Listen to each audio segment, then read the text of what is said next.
We'll do that with some great information from our next guest. From CBSSports.com, CBS Sports Network, CBS Sports HQ, all over the CBS Sports platform. It is senior NFL writer Jonathan Jones. You can follow him and get all his great information on Twitter at jjones9. That is just the letter J, Jones number 9. Jonathan, thanks so much for giving us a few minutes here, and Happy New Year. Happy New Year to you too, man. I appreciate you having me on. Thanks so much for giving us a few minutes here. So, Jonathan, we started the show today talking about two interesting quarterback decisions heading into Week 17. Steelers sitting Big Ben, Dolphins starting Tua. Do you have any disagreement or any issue with the Dolphins after benching Tua last week, going to Ryan Fitzpatrick, starting him again this week, and essentially is a playoff game for the Dolphins? You know, listen, Brian Flores has pushed all the right buttons. And so far be it from me to say, hey, this is the right call or the wrong call. I'm going to go with whatever he has decided. He knew that Fitzpatrick was their best option to start the season. And then when Fitz was playing pretty well at that bye week, he pulled the trigger and put Tua in there. And he goes 3-0, but then he struggles against Denver. And Flores benches Tua. And I think a lot of coaches before that would have said, hey, the young kid needs to learn, and we might lose this game, but this is going to be a good learning experience. No, he benched him, and they almost came back. They got down into the red zone against the Broncos to tie it. But then he gave the reins back to Tua. And then, again, what just happened with the Raiders? And I think on that other pregame show last Sunday, I called him the marionettist because he is pulling the strings in such a perfect way. So, you know what, if Brian Flores thinks this is what's best for his team, I think that he has earned the benefit of the doubt. As you know, I like that. Marionettist, that is the perfect way to describe him because he's, like you said, he's towed the line perfectly because especially going to two different quarterbacks, it's almost tough to kind of keep the team focused because like you said, we've seen really not many teams be able to balance the quarterback dynamic when there's two guys that are both playing well at some points and struggling at other points to not lose the team, especially now when you're in a playoff race. Have you, at least in your reporting, heard any Dolphins players or any rumblings at all of not Flores losing the team, but I guess any questions over how the quarterback dynamic has been handled in Miami? Or is this, like I said, so far he's doing it perfectly and there's really no disagreements? Yeah, I mean, it's hard to argue with the results. Again, Fitz came in there against Denver, gave them an immediate boost, and they were in a position to tie that game where, the first 3 quarters or so of the contest, they had no chance of winning. Tua comes in there, after the bye week, and they were 3-0. And then, you give it back to Tua after the Broncos game. All those things. So, the results kind of speak for themselves. What just happened with the Raiders and how, his head was turned around like Linda Blair in The Exorcist, and he still completes that pass. And so it's the guys just care about winning. And right now, that's what the Dolphins are doing. So whatever it takes, whatever strange computations that Brian Flores is doing in his head, it's working out, so no one can complain. I want to stick with that game, Jonathan, because on the other side, speaking of quarterbacks, Josh Allen, especially the second half of the year, he's been incredible. So I'm curious your thoughts in watching and your reporting. Even like through the first half of this year, he has struggled. He's shown some indecisiveness, making some bad decisions, turning the ball over at some inopportune times. But these last 7-8 games, Josh Allen has really turned and elevated his play from a guy, at times maybe preventing the Bills from winning to now. I mean, he's looking like he could possibly lead this team to the Super Bowl. And watching Josh Allen, his development, especially the second half of this year, is there one thing that you kind of noticed that's different that's leading to this elevated play where he is playing like one of the best quarterbacks in the NFL right now?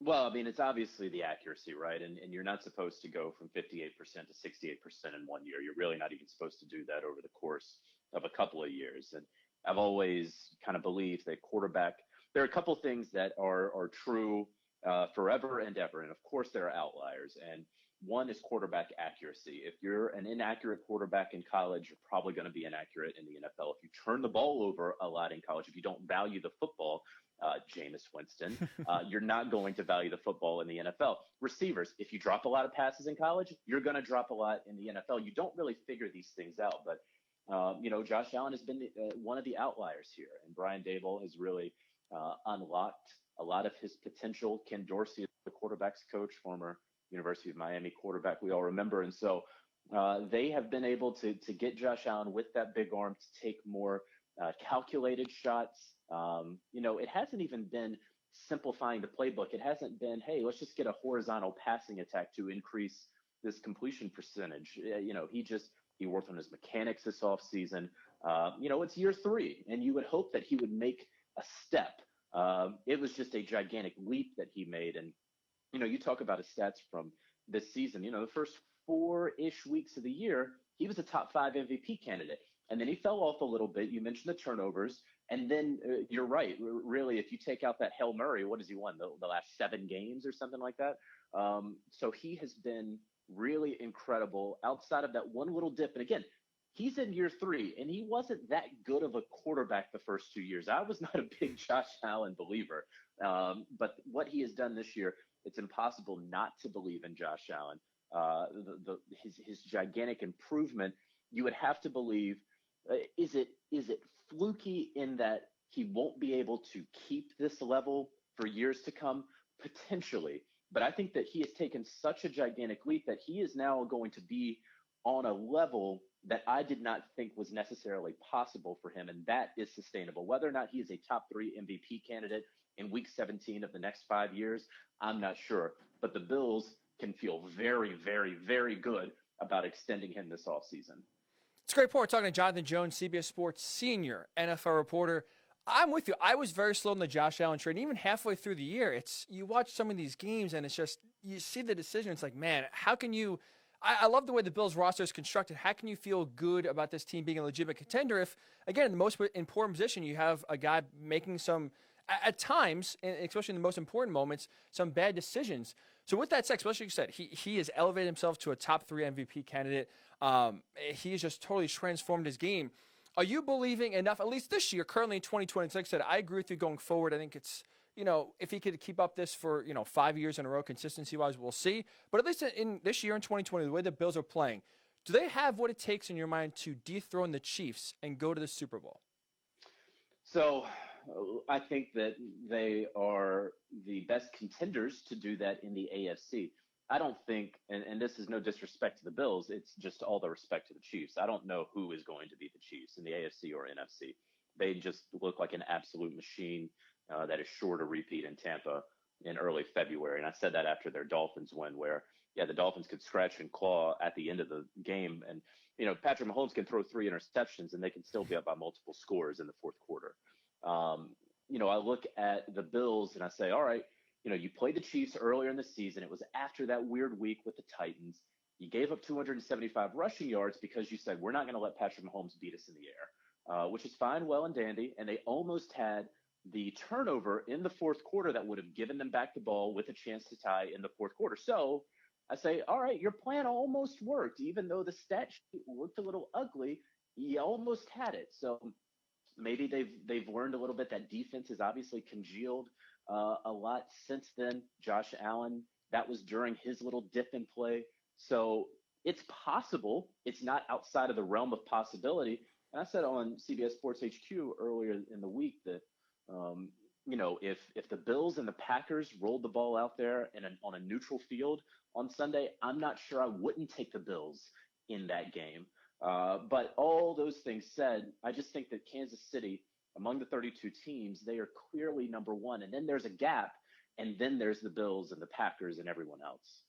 I'm totally with you. Like I said, and I think it's also a product of everyone kind of, we build teams up, we build players up, and then we wanted to knock them down. We saw the Patriots for 2 decades. We were desperately trying to rip their dynasty down. And obviously, especially 2018, they go beat, the MVP of the year, at least that year, Patrick Mahomes. And this year, like I said, we build the Chiefs up, and now we're trying to tear them down with the Bills. But with that said, I'm curious about the Chiefs. It doesn't sound like you're too concerned because they've won 7 straight games by 1 possession. Almost flat out seems like they're bored. Is that fair to say about Kansas City, or there should be some real concern about how many close games they played against some inferior opponents? Well, some of them have been inferior, right? They played a close one with Carolina. They played, obviously, last week a close one with Atlanta. But they also, in those, 7 games by however many points, they also traveled to Tampa, to Vegas, to Miami, to New Orleans. Like, we're talking about one, like, for sure playoff teams, or in the case of Vegas, right out there on the outside thanks to their scoring defense. So they went out there. If any other team, if you said in November, hey, you're going to go to those 4 opponents, you're going to go to Vegas, Miami, Tampa, and New Orleans, you would say even an above average team, even a great team, you would say, all right, 3-1. They'll probably lose somewhere in there. The Chiefs went 4-0. So I don't really care that they won by a field goal. They went through the gauntlet and they won. And so, they're figuring out ways to win, sure. And is Patrick Mahomes putting up 50 touchdowns and 2 interceptions and throwing for 5,000 yards? No. That's how he has set the bar for himself. And whenever he doesn't meet those insane goals, we all kind of wonder, hey, how about this? But the fact is they are winning these games. Do they look a little bored? Maybe, I don't know.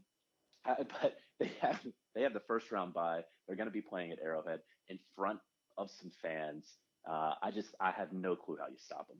I'm totally with it. I think they're going to the Super Bowl. And you said before, I agree. I think they will repeat. Jonathan Jones, CBS Sports HQ, CBSSports.com, CBS Sports Network. Everyone on the docket, CBS Sports Wise, senior NFL reporter, doing a great job covering the league. So I'm with you on the AFC. A lot of agreement there. I'm curious about your thoughts on the NFC. Packers, if they clinch the number 1 seed this week, if they lock it up, get the first round bye, get home field advantage at Lambeau Field, is there any team in that conference you can see and imagine going to Lambeau and beating Green Bay? That's a great question. And in fact, it's a long story that I'm working on that'll be published Friday morning for CBSSports.com, taking a perfect. What a look, tease. Yeah, at Green Bay's perceived home field advantage.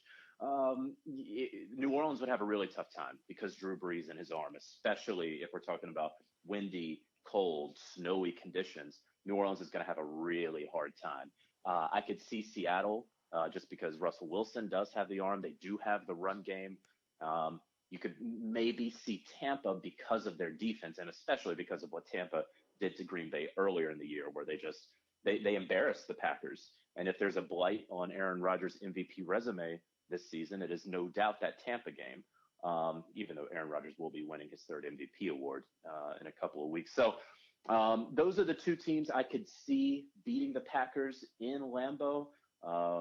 And those are real. Those are very, very real. It doesn't mean that I believe that Tampa or Seattle are necessarily better teams than Green Bay, but they match up well with them. And we've already seen, again, how Tampa can take care of Green Bay.